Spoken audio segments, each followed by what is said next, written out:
everyone, welcome to week 10 of English 101 online. So this video is going to talk about drafting our proposal letters, which is essay 3. So let's go ahead and get started. So the two assignments that we've got this week are blog post number 3 to Friday.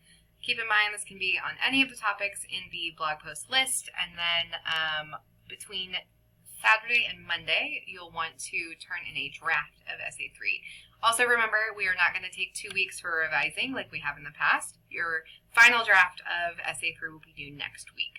But this essay is also shorter than the two that we've done already, so hopefully that won't be too terrible for us, and then we'll start with our last essay of the semester. So, a couple things to keep in mind with essay 3. It's going to be 2 to 3 pages, double-spaced. You want it to be in a letter format. That means top left, you're going to have the information for the person that you're writing to, and then your information, like your name and address, and then like a dear so-and-so. You're going to have it all left aligned, and then at the end you sign the letter. You want to write to a specific person. I've been seeing in a lot of our outlines a more general audience, and yes, an essay typically would have kind of a group audience, like I'm writing to college students who struggle with mental health issues. But this time, I want you to choose a specific person that you are writing to. The manager at your job, the dean of arts and humanities at SWIC, the mayor in your town. I want you to choose a local person that you are writing to. And remember that your proposal should focus on a call for change or a solution to a localized problem. The more specific, the better. Okay? So make sure that you've looked at the proposal examples from last week. That's what our reflection last week focused on. So if you have questions, please let me know. But you want to make sure that you write in a letter format to a specific audience. So to give you some more help with this essay, I wanted to talk a little bit about the difference between style, voice, and tone. So the style is sort of the overall effect or the feeling that you're giving with your writing. Your voice is really who you are as a writer. This doesn't typically change very much, but your tone, think of this as, sometimes when if you've ever heard your mom say, don't talk to me in that tone of voice, that's the way that you sound. So this changes depending on the situation that you're writing about. So your style and tone is really important, particularly writing to someone who is in a position of power or who is sort of in a different kind of hierarchical position to you. And I think this is hard to practice if we don't specifically think about, okay, who is this person and how can I talk to them in a tone that conveys what I'd like them to do without being rude or demanding. It's difficult, but we'll get practice. So I am going to link an article to give you guys some help with style, voice, and tone. It talks about using voice in movies, and I think it does a good job of sort of connecting film to what we're doing in our writing. So I'll link this on Brightspace for you guys. But another example you can look at is page 76 of You Writing. This was part of what we read last week. Has a cover letter example. And cover letters, I think, are very similar to a proposal. The proposal is, I need a job and you should hire me. So I'm going to put the example on the screen here, but I want you guys to think about what kind of style does the cover letter use, and then what phrases show that style. All right, so I'll put the example up here.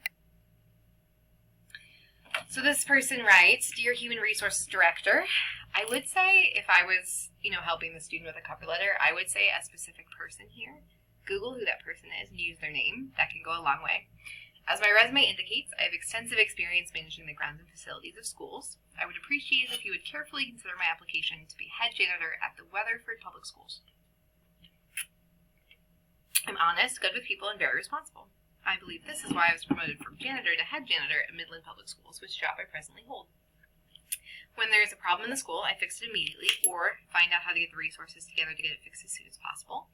I document everything, and the safety of my students and staff is my highest priority. Along with this, I also keep a productive and happy team going every day. I can provide references to you of people familiar with me and my work who will also inform you as to my excellent work and qualifications. My contact information is below and on my resume. I very much look forward to hearing back from you soon to discuss the possibility of me coming to work at Weatherford Public Schools to serve you, your students, your staff, and your community.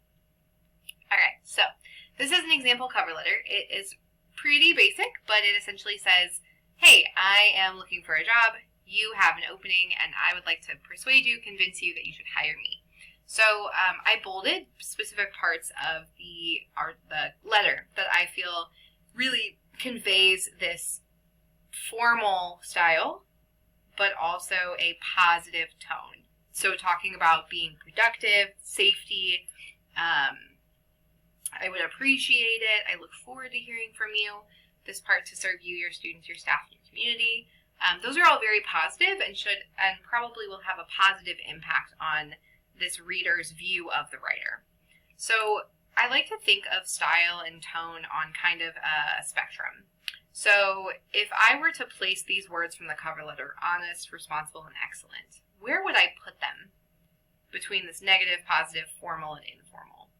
I think these are all positive, so I would probably put them maybe here, maybe a little more formal, but not too formal.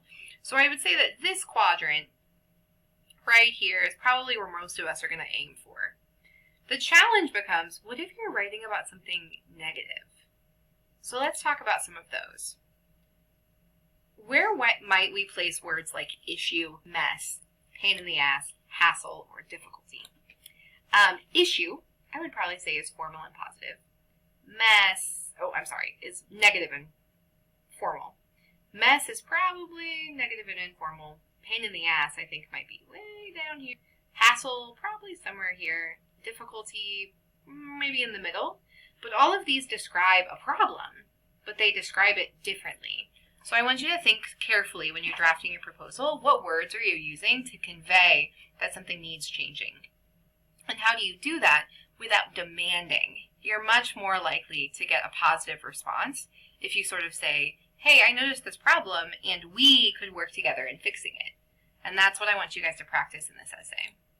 So you'll also get some practice with tone and style when you email. Ben gets emails that I might consider rude, and I wanted to talk about this. I think it fits in well at this point in our semester. Remember that email doesn't have a voice and it doesn't have a face. So you don't want to send an angry message and regret it later on. Consider the differences here between will you send me the details and could you please send me the details, or I would appreciate it if you could send me the details. These go a long way in getting a positive response from someone that you're emailing. And I know sometimes people are like, I don't email, that's for old people. And that may be true, and maybe I am one of those old people, but email will define a lot of your professional life, and so I think getting practice in emailing appropriately is important. So let's look at an example from a student I've had.